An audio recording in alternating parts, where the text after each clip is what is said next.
Recognize the union. Can you tell me, I'd like to ask you this again. Can you tell me, about that, about the ERPs working well, and then what happened? Well, as far as I can remember, and actually covering the Chicago district, because I can't talk for the Republic Steel as a whole. The relationship at South Chicago, in my opinion, was good with with the employee representation plan, and it was always felt that there was about 65% anti or 65% pro company, and the balance were agitators and wanted a union. And from that developed problems of setting up picket lines and doing things that the minor group wanted to do at the South Chicago plant. Okay, what did the agitators try to do? Well, they set up a Memorial Day. They set up a parade of marching upon the plant, and in that march, the city police were in and protecting the property and protecting the rights of all concerned, in my opinion. And from that came, as you will note in the Chicago Tribune, a very disastrous situation. Can you describe that to me? Hmm? Can you tell me about what happened? Tell me what happened. Well, the observation that I could make at that time was that the parade consisted of women and children in the front of the march and the backed up by men in the back. And as I remember and observed, when the chief of police asked them to break up and cut out their march, there was some shooting started from the back of the line and injured some of the police officers when the captain of the police ordered to open fire. And a number of people were killed and injured. That's covered in the Chicago Tribune. Okay, so what you observed or what you saw was this march of people coming, and the police, again, tell me, and the police chief said stop? Is that what happened? The police chief told them to stop and go back? The chief police asked that they break up their march and assembly. And they refused? Well, then someone started from the rear and started shooting. And then what happened? Was it chaos? Well, the captain ordered the police to open fire. And that's when a number of people were injured and killed, as covered by the Chicago Tribune. Okay. And other papers. Was this frightening to you that this was happening? Was what? Was this frightening to you that this would happen? I think my curiosity was more at a point of view to see what would happen. And I did see. So where were you at this point that you were able to see this? I was on the company property and watching it from that area, and this is where it took place. Where they took place was out on the field opposite the company plant. So from what you saw, you could watch the people walking towards you? Oh, yes.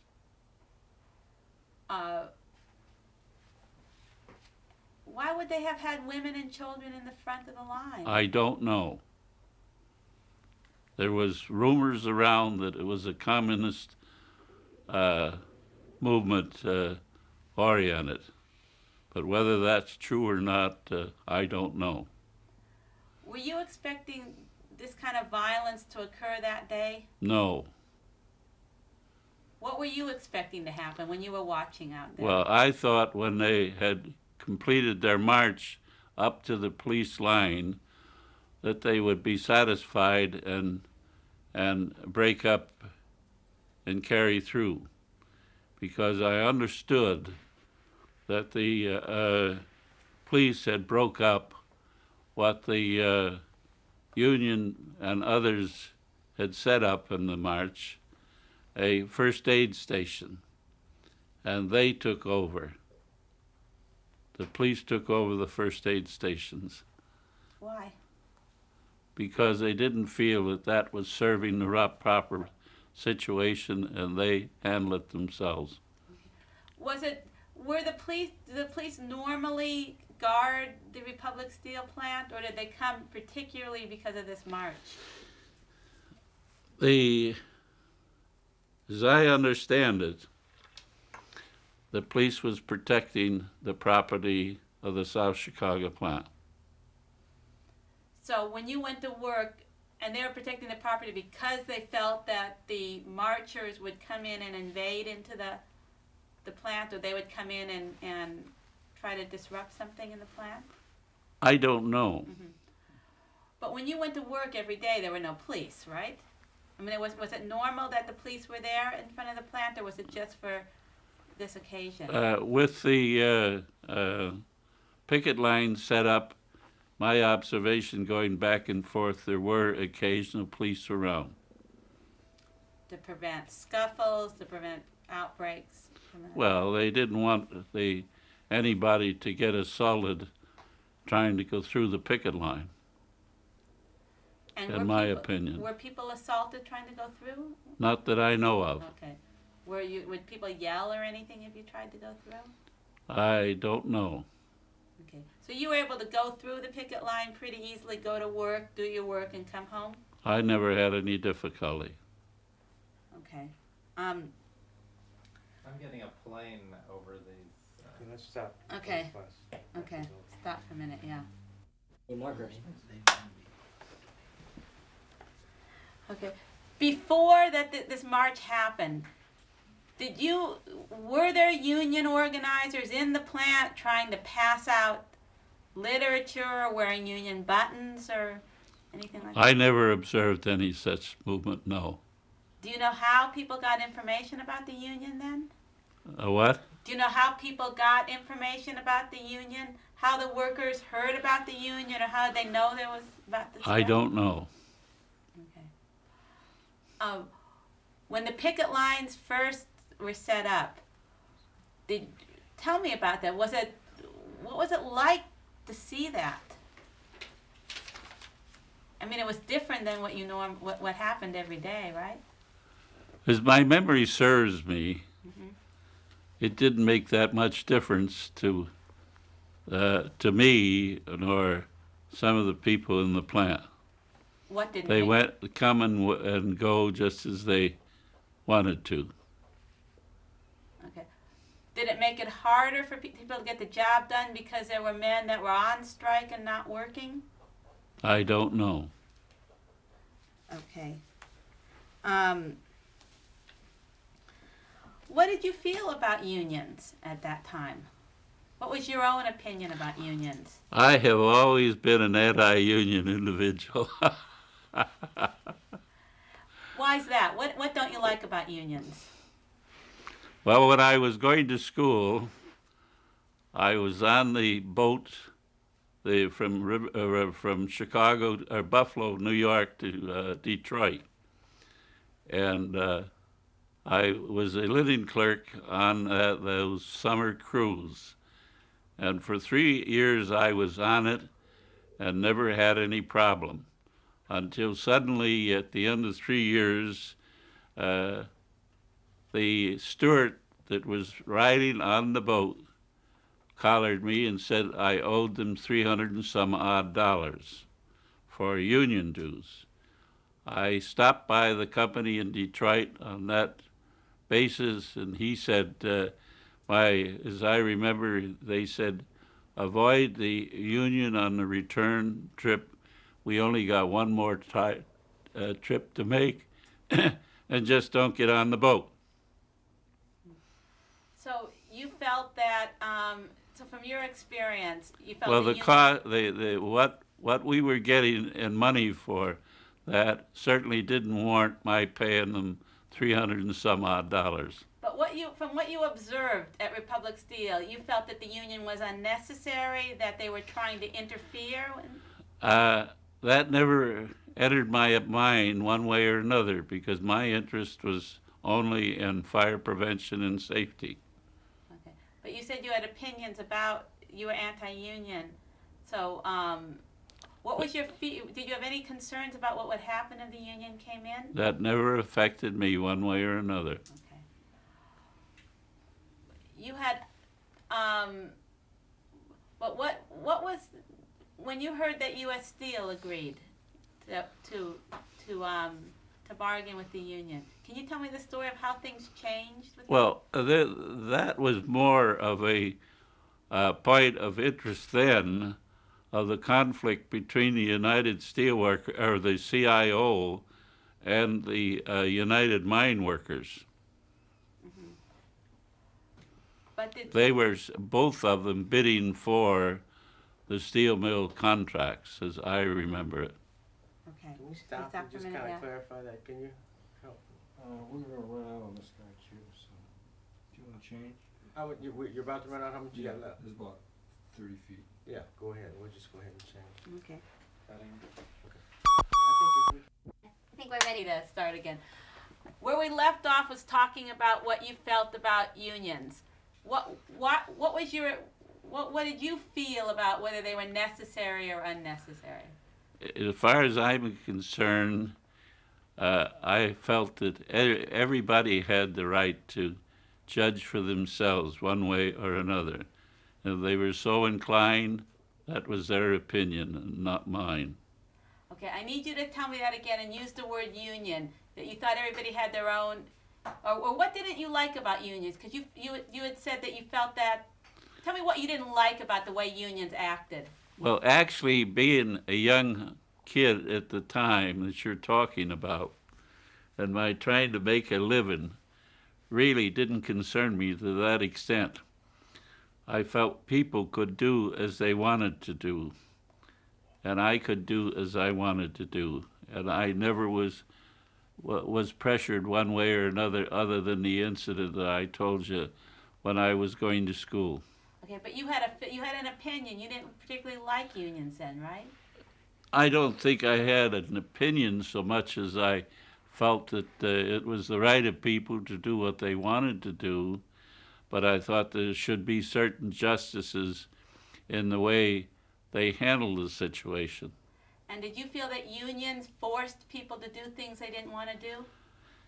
At times I had an opinion on that, based on the way they acted and the way the public was being advised and what was going on.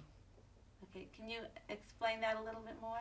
Well, if you remember, of course, people were influenced a great deal by newspapers and so on, and you could get both the pro and the con in the newspapers.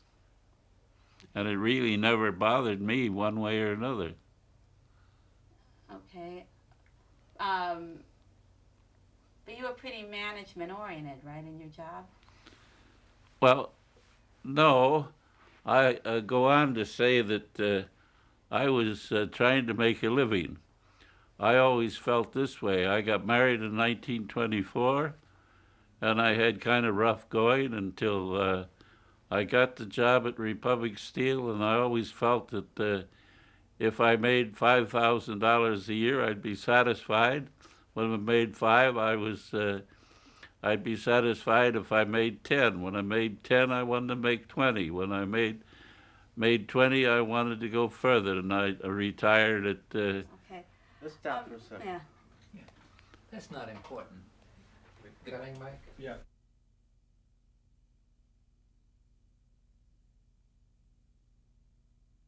Mark it.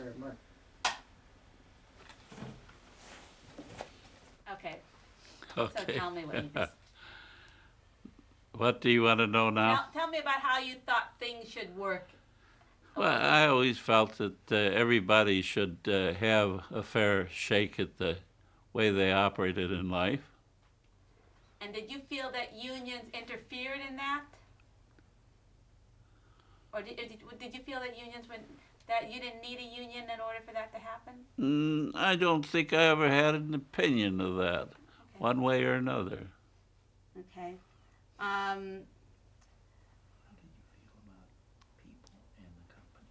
What did you feel about people in the company? Well, I got along very well with them.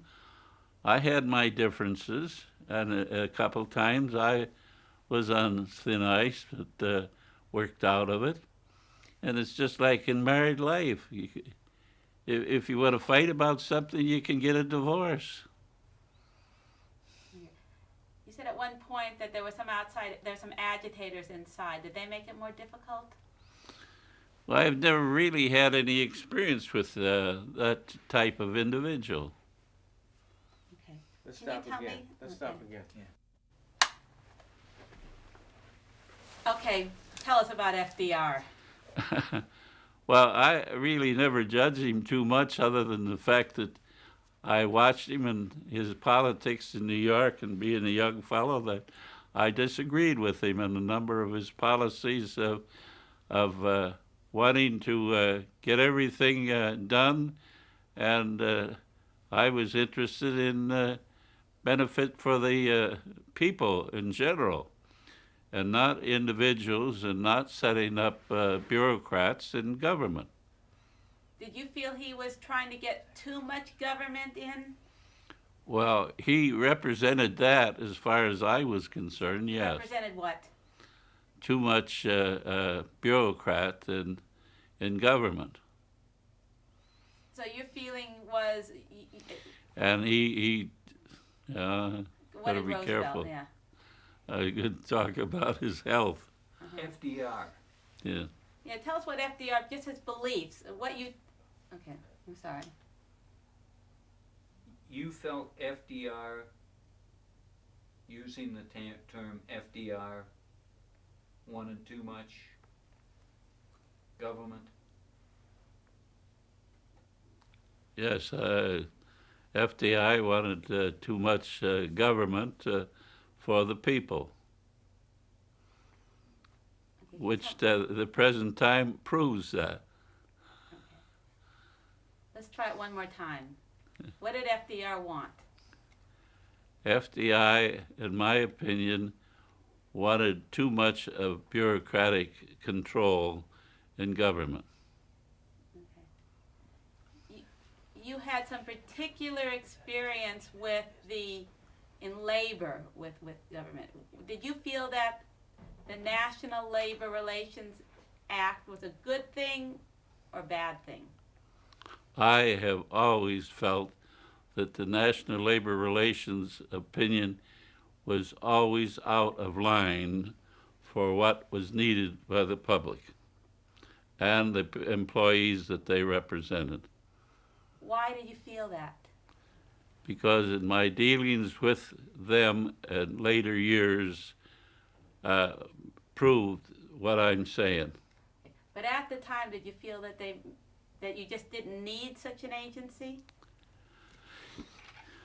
I don't know that I had any opinion at that time about what I have been influenced by since then. Okay. But, so you didn't consider it like one more example of too much bureaucratic government, too much bureaucracy? I certainly do. It did not keep pace in my lifestyle. Okay, can you tell me that? Tell me again what you felt, how the National Labor Relations Board was an example of things you didn't like about Roosevelt. Well, my past experience has shown what I felt early in life, that we had the National Labor Relations controlled by one group of people instead of a representation of the people by the government, and for the sake of the good of all concerned. So you thought maybe it just wasn't fair? Huh? Okay, all right. Let's stop for a again. second. Okay. Tell me what you felt about the National Labor Relations Board. I have always felt the National Labor Relations Board was biased and did not represent all of the people and for the people. Okay, so they just, anything else? No, that's my opinion. And that isn't due to the early part of life, but it's been the result of what has happened all through life. When you say they didn't represent, they represented some people and they didn't represent others, who did they represent and who did they leave out? They have always represented in my opinion, the radicals in life, and would always not take and represent, and they involve themselves in politics and try to influence the people to continue to control at large salaries and large pensions, which certainly today is not in keeping with what it was years ago. Okay, so in summary, you thought it was a biased and political That's organization? right. Okay, Okay. good. Let's All stop right. again. All right.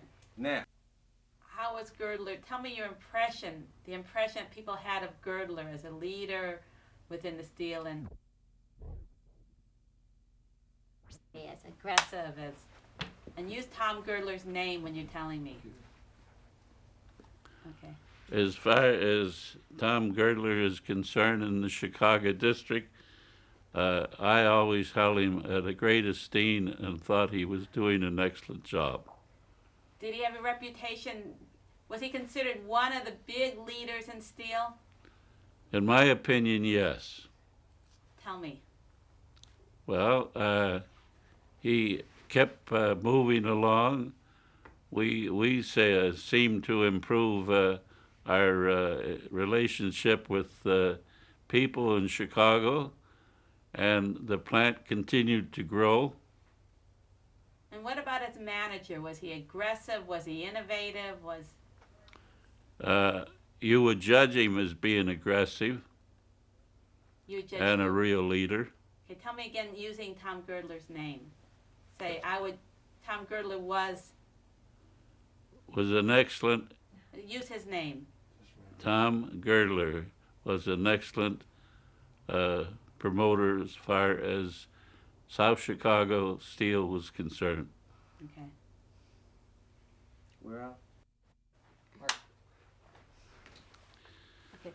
Tell us what kind of a man Tom Girdler was. Tom Girdler, in my opinion, was an excellent promoter to help the people and the steel industry, particularly the Chicago district, in my opinion. Was he a good manager? As far as I know, yes, an excellent manager.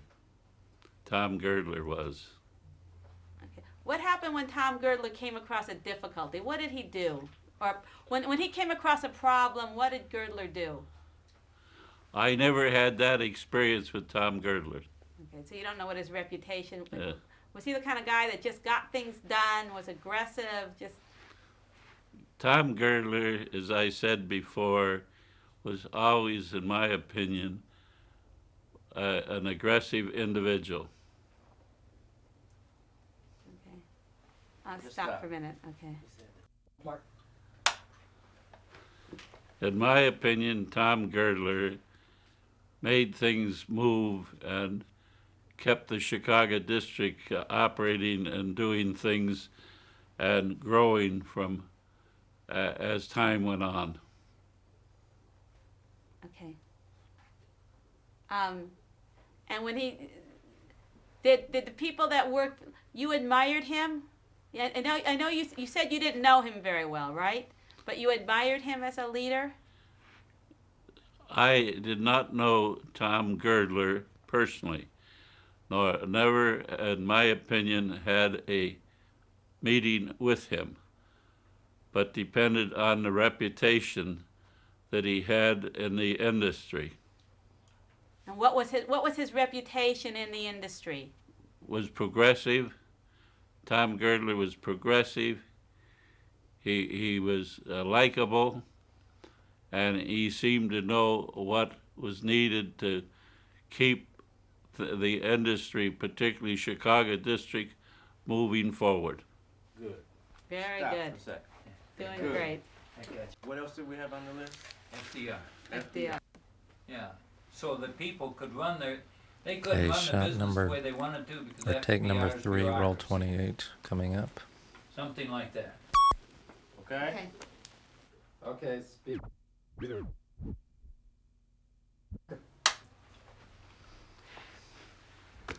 Tell me about FDR. Well, FDR, in my opinion, was always one trying to run things and not give the people what they needed. And he always was creating organizations to interfere with business. Okay. Particularly with, did he make it more difficult for businesses to run? With his, with Roosevelt stop. taking Okay. and I'm sorry. Not did it. How did it? Oh, I thought he was answering how did it. How did it make it more difficult? Oh, okay. Because we just stopped. How did this make it more how did Roosevelt's policies make it more difficult for businesses to run? well, Roosevelt created the National Labor Relations Board, which is always in opposition of trying to run a business for the people and by the people.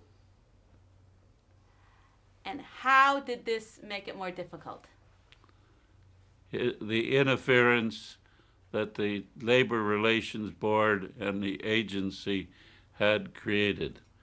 For instance, when he created the Taft-Hartley law, where all people had to be members of I the think union. we'll stop here because that's a much later period. Yeah, that gets into, Okay. Still turning here. But, Okay, okay, let's but stop. for instance, when we created like the Wagner Act, when people could vote for the Okay, union of their fine. choice. How, All right. see if you- Let's give an example about, instead of with the Taft-Hartley, because the Taft-Hartley is later. What about when Roosevelt created the Wagner Act? Well, that was interference with industry and the people's desire of wanting to have the freedom that was necessary. What kind of freedom? Restricting operations and creating problems.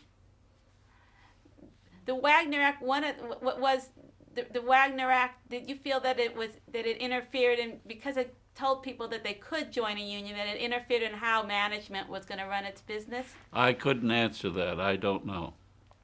Okay. Should we stop? Yes. Okay. Okay, you were telling me why people were surprised. You said why they were surprised when U.S. Steel agreed with Roosevelt to recognize the CIO. They were surprised because they didn't think that the chairman of the board of U.S. Steel would do that, and I understand the reason he did it was because Roosevelt promised him a job as a diplomat in one of the foreign countries. Okay. Can you tell me that again? Just describe again that day when people heard that U.S. Steel agreed to recognize the CIO, why were they surprised? Because they didn't think that the chairman of the board would take and sell out the steel industry. And how was it selling out the steel industry? Well, because the chairman of the board had agreed with Roosevelt that they would sign a CIO contract. this was the leadership of the steel industry signing up for their representation of the CIO. And then how did that change things for everybody else? Did that change? How did that change? In my opinion, it didn't change a great deal in the work that I was doing. But like for example with the ERPs, did it make them less effective because all of a sudden there was this other, I don't know. Okay. Can I ask you, let me just ask you a couple of more things. You said that you thought that well, actually, when you say that there's agitators in the union, did you mean that there was communists there, or that's what the rumors were? I can only quote what has been said in the newspapers about it, that the agitators were influenced by the communists. And these were communists that were inside the plant, or communists that were out trying to organize? They were all over, as according to the paper, inside and outside. Okay. Okay. Let me just ask you a couple of. Do you know when the strike first happened? Let's just go back to this. Did you expect that it was going to be a long strike when the picket lines first came up, or did you think that people would lose interest and it'd be over pretty quickly? I had no opinion at that particular time. So you didn't go home and tell your wife anything? You didn't go home and say, look, things might be more difficult, or? Not that I know of. Okay. Okay.